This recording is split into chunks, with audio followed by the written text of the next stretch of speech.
పెద్దపల్లి జిల్లా అంతర్గా మండలం శ్రీపాద ఎల్లంపల్లి ప్రాజెక్టులోకి భారీగా వరద నీరు చేరుతుండటంతో అధికారులు అప్రమత్తమై ప్రాజెక్టు 62 గేట్లకు గాను 30 గేట్లు ఎత్తి 5,50,000 క్యూసెక్ల నీటిని దిగువకు వదులుతున్నారు. ఎగువన కురిసిన వర్షాలతో వాగులు వంకలతో పాటు కడం ప్రాజెక్టు నుంచి భారీగా వరద నీరు వచ్చి ఎల్లంపల్లి ప్రాజెక్టులో చేరుతుండటంతో నిండుకుండలా తలపిస్తుంది. ఇదే విధంగా వరద ప్రవాహం కొనసాగితే మరిన్ని గేట్లు ఎత్తి దిగువకు నీటిని విడుదల చేయబోతున్నట్టుగా అధికారులు తెలిపారు. ప్రాజెక్టు పూర్తిస్థాయి నిల్వ సామర్థ్యం 20.175 టీఎంసీలు, ప్రస్తుత నిల్వ 18.7862 టీఎంసీలు, ఇన్ఫ్లో 4,50,184 క్యూసెక్ల వరకు చేరుకుంది. ప్రాజెక్టు పరిసర ప్రాంతాల్లో పెద్దపల్లి, మంచిర్యాల జిల్లాలకు చెందిన గ్రామాల ప్రజలు అప్రమత్తంగా ఉండాలని అధికారులు తెలిపారు. దీంతో గోదావరి కని వద్ద గోదావరి ఉధృతంగా ప్రవహిస్తున్న నేపథ్యంలో రామగుండం నియోజకవర్గంలోని లోతట్టు ప్రాంతాల ప్రజలు అప్రమత్తంగా ఉండాలని ఎమ్మెల్యే రాజ్ ఠాకూర్ తెలిపారు. అధికారులందరూ ఎప్పటికప్పుడు పర్యవేక్షిస్తూ ఉండాలన్నారు. అదేవిధంగా కాంగ్రెస్ నాయకులు, కార్యకర్తలు తమ తమ ప్రాంతాల్లో ఎక్కడ ఇబ్బందులు తలెత్తినా ప్రజలకు సహాయ సహకారాలు అందించాలని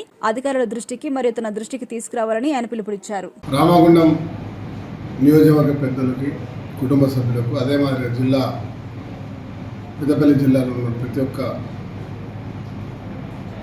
గ్రామస్తులకు, ప్రతి ఒక్కరికి కూడా పేరు పేరున హృదయపూర్వక నమస్కారాలు.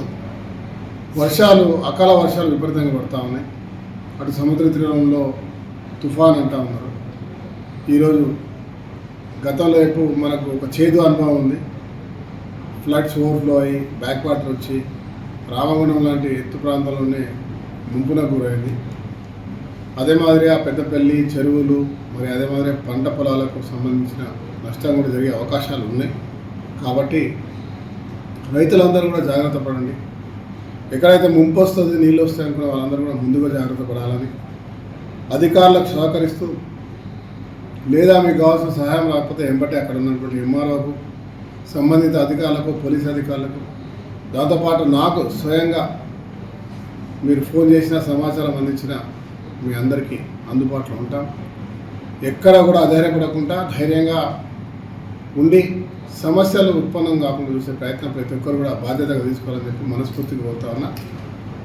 ఇంకొక 2 రోజులు వాతావరణం మార్పులు ఉన్నాయి కాబట్టి జాగ్రత్త వహించాల్సిందిగా కోరుతాం.